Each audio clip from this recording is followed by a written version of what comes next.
So many of us are searching for a really deep, meaningful connection with the divine.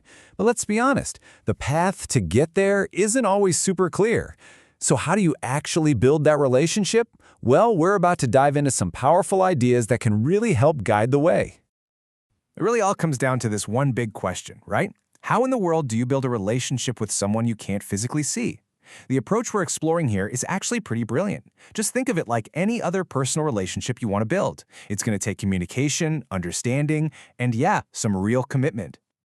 And just like any great relationship, it all kicks off with a conversation.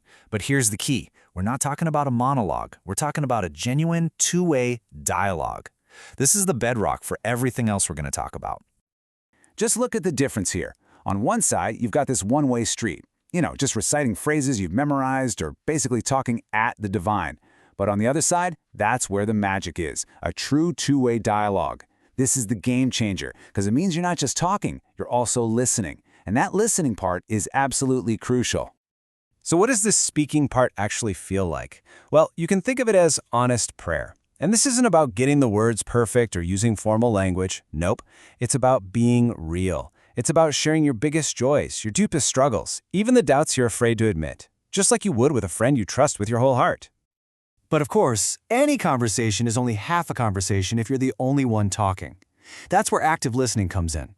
It's really about intentionally carving out some quiet time to just be.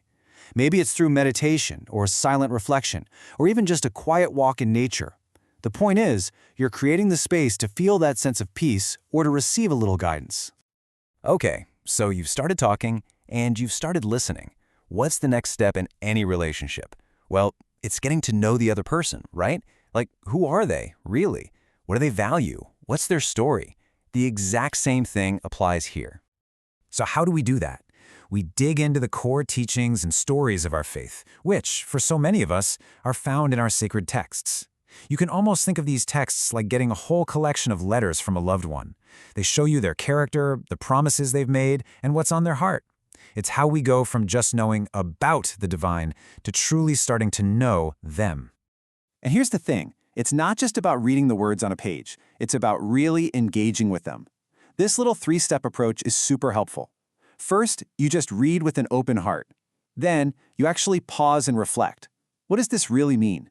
And finally, and this is the big one, you think about how you can apply it to your actual life. It's about transformation, not just grabbing information. Now, talking and understanding are huge, but we all know they need something else to really flourish. Commitment. I mean, think about it. Meaningful relationships, whether they're spiritual or with people, they don't just happen by accident, do they? They need us to be intentional. They need us to make them a priority. And this is where the power of small, consistent habits comes in. Consistency really is the secret sauce. It's not about these huge, dramatic gestures. It's about the small things you do every day. Intentionally setting aside a little time, even just a few minutes, for a morning prayer, that reflective walk, or some evening reading. These are the little bricks that build a really strong bond. And while you're doing that, it's so important to have the right mindset. This isn't about being perfect or checking off a list of duties to earn points. This quote just says it all. An authentic relationship is built on grace and love. That connection is always there for you, even on the days when you feel like you're falling short. And when that commitment is real, it doesn't just stay inside your head. It naturally starts to pour out into your actions. This brings us to a really powerful idea. What you do can be one of the deepest ways you communicate and connect. It's about showing love, not just thinking about it.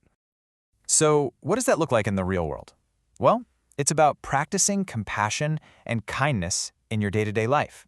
It's about serving other people and giving back to the community around you. It's really about trying to align the choices you make with the values you hold deep in your heart. And this is such a powerful shift in perspective. Serving other people isn't just a good deed to check off a list.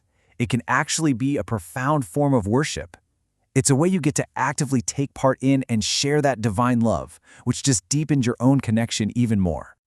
Okay, so think about any relationship.